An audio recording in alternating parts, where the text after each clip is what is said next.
So this is Emma's new Volvo PV444. We are pretty much roadworthy now. Let's just have a look around what's good and bad about the car. So, indoors, well, that's a new headlining in. Done by our man Kevin at Catamols in Ipswich. And he's just got the seats at the moment as well, so hopefully that'll be done soon. We've got the brand new windscreens in, which were also made by Kevin, rather beautifully, so that's brand new glass at the front end. We've got a couple of things to do. Look, we've got to secure that bit of door piping up there, which is loose at the moment.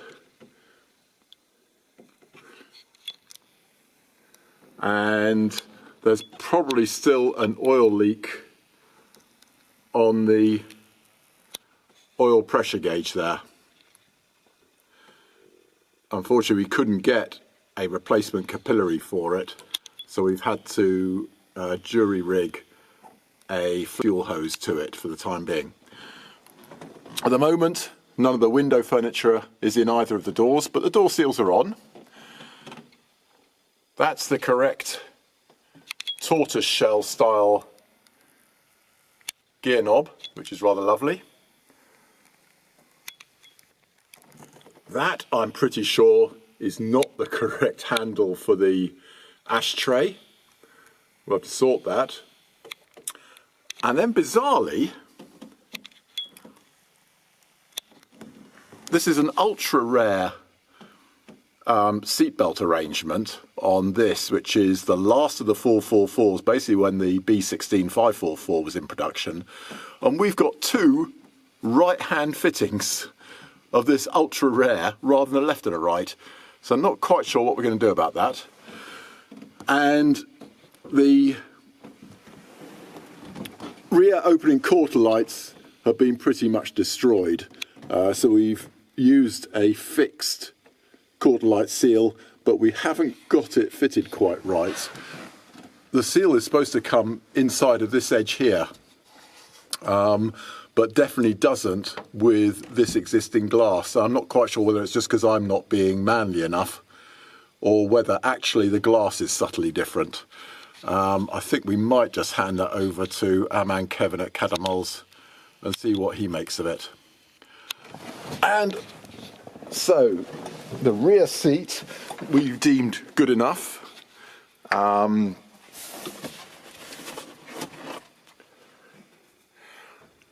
Upholstery, so we've left that as standard. And look at those lovely armrests at the back there. That's quite a nice little feature. Okay, let's have a look on the outside of the car then. Okay, so on the outside of the car,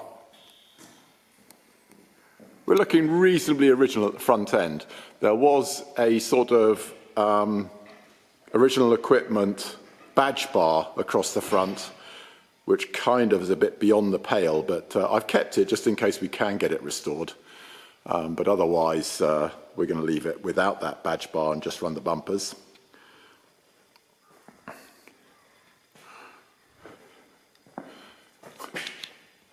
At the front end, the front suspension has been modified to have a rigid top mount for the shock absorber.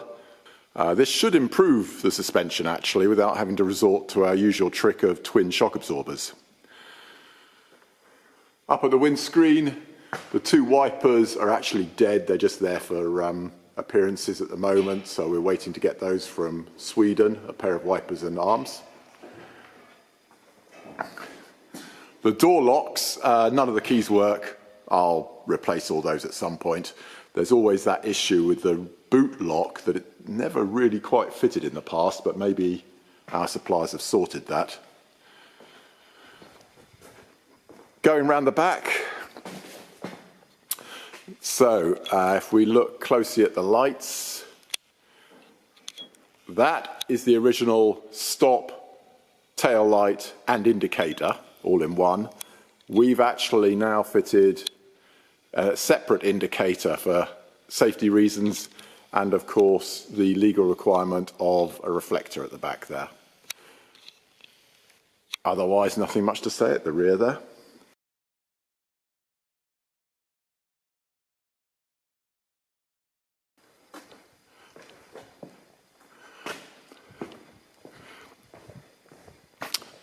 Okay, so let's have a look at the boot.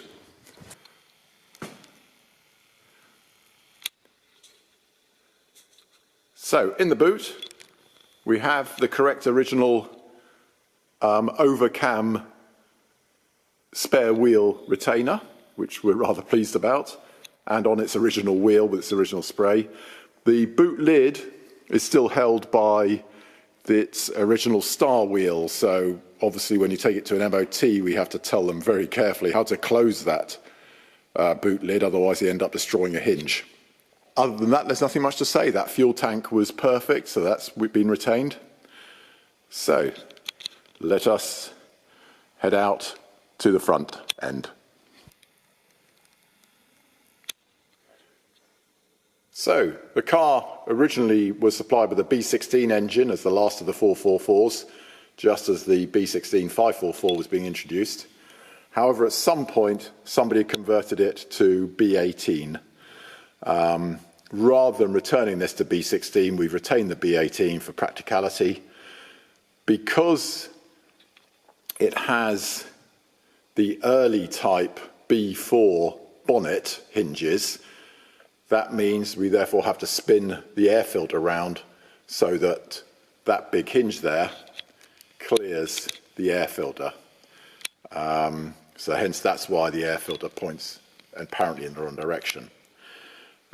We've also fitted the late type screen washer out there, simply again for practicality. Otherwise, that engine bay is what it is.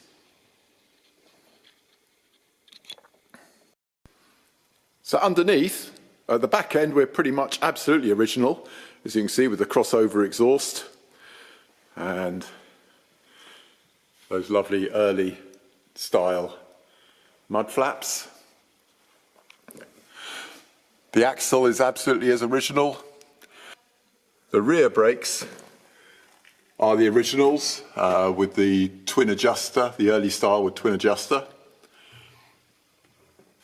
Moving forward, that's the early style umbrella handbrake linkage there, which is correct. That is a modified gearbox mount to accept the M40 since it's got the B18 engine instead of the B16. And there you can see the modified shock absorber just there, if I can get it in there. And it came to us already converted to disc brakes, which since that shock absorber modification is there, we don't lose any steering lock, so I've just left that the same as well, again for practicality really. Nice new brake master cylinder. I built the engine as a B18A. So what next? Well, this afternoon I'll fire it up and take it for a drive around the yard here and just see what it's like. I was surprised how much I had to adjust the brakes for free travel, so that might be an issue. We often have slight difficulties trying to get these master cylinders to work nicely, but we shall see.